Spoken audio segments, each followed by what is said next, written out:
0 o'clock to 0:15. Have you ever felt completely trapped? Like there's a wall in front of you and danger closing in from behind. It's a terrifying feeling, right? Well, imagine that feeling. But instead of a wall, it's a massive, uncrossable sea. And instead of just any danger, it's the most powerful army in the world, thundering down on you, your family, and your entire nation. This was the reality for the Israelites in one of history's most epic accounts. Freshly freed from centuries of slavery in Egypt, they were on the cusp of a new beginning. But their former master, the Pharaoh, had a change of heart. Filled with rage, he rallied his elite 600 of his best chariots, plus his entire army, and gave chase. The mission was simple: bring them back or wipe them out. Men, women, children, and their livestock, traveling on foot. They reached the edge of the Red Sea, a vast expanse of water blocking their path. Then they heard it: the rumble of chariot wheels, the stamping of horses, and the glint of armor on the horizon. Panic erupted. They turned on their leader, Moses. "Was it because there were no graves in Egypt that you brought us to the desert to die?"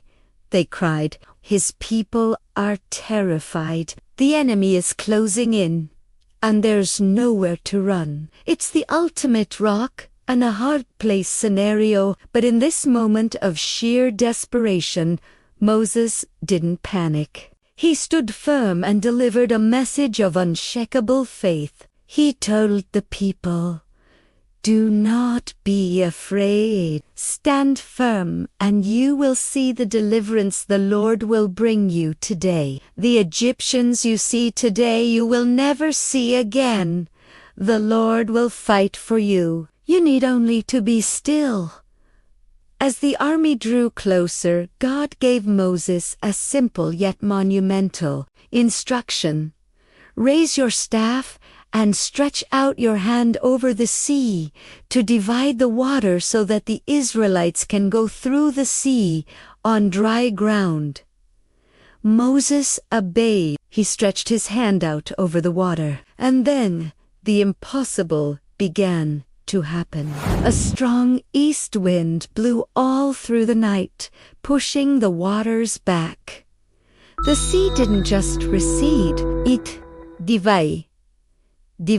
Las 2:30, las 3:15. The Bible describes it: "Formación, a wall of water on their right and a wall of water on their left." Can you picture that? Towering walls of swirling, churning water, held back by an unseen force, revealing a wide, dry path right through the heart of the sea. It was a miracle on a scale that is hard to even comprehend. Without hesitation, the Israelites began their march, walking on the seabed, surrounded by the very element that should have been their end. 3:45 to 4:30, as the last Israelite stepped onto the far shore, God gave Moses his final command for this encounter: "Stretch out your hand over the sea,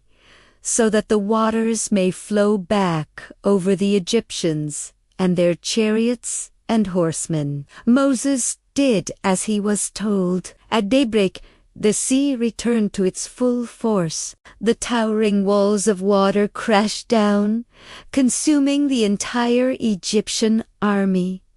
Not one of them survived. The Israelites, standing safely on the other side, watched as God delivered the final, decisive blow. 4:30 to 5 o'clock. The story of the Red Sea crossing is more than just an ancient tale. It's a powerful reminder that even when we feel cornered, with no way out, faith can create a path where none exists. It shows that sometimes The greatest act of strength is to stand still and trust that a way will be made. Thank you so much for joining me on this incredible journey today. If this story moved you, please hit that like button and subscribe for more deep dives into history's most powerful events. Let me know in the comments what part of this story amazes you the most. Until next time, stay curious and stand firm.